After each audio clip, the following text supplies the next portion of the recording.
আমি এখানে থাকবো, এখান থেকে আমাকে কেউ সরাইতে পারবে না। আব্বু কল দিছিল, আব্বু কল দেওয়ার পর বলতেছে যে তোর আর ফোন দেওয়া হবে না। আম্মুকে কল দেওয়া হয়েছিল, আম্মু বলতেছে তোর তুই তাড়াতাড়ি বাসায় না, তোর বাসায় ঢুকতে দেবো। আমি বলছি যে আচ্ছা, আমি বাসায় ঢুকবো না, আমি বাইরেই থাকবো, রাত্রে আজকে বাইরেই থাকবো, 2-3 দিন তুমি চেষ্টা করো না। যতদিন না বিজয় হইতেছে, আমার আজকে ভাইয়েরা কোটার জন্য সুইসাইড করতেছে, আমার ভাইয়েরা চাকরি পাইতেছে না, সুইসাইড করতেছে। কেন করতেছে? আজকে ভাইয়েরা করতেছে, ভবিষ্যতে কি আমরা সুইসাইড করবো না? ভবিষ্যতে আমাদের আমার এই যে বোনেদের ঢাকা ইউনিভার্সিটি ইন্ডিয়ানের বোনেদের এমন ভাবে যে নির্যাতন করলো ছাত্রলীগের পোলাপাইন, কেন করছে? কেন করছে? ওদের কি অধিকার যে ওরা গায়ের ওপর হাত তুলবে?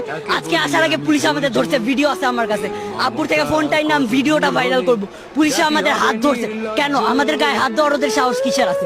পুরাটা বিশ্বকে জানাই দেন, এই যুদ্ধ চলবে চলবে চলবে যতদিন না আমরা জিততেছি। আমি Tanmoy Kumar model high school খিলগাঁওয়ের এবারে 10ম শ্রেণী থেকে মানে এসএসসি দিয়ে বের হইলাম, কবি নজরুলের ফার্স্ট ইয়ার স্টুডেন্ট, অ্যাডমিশন নিলাম।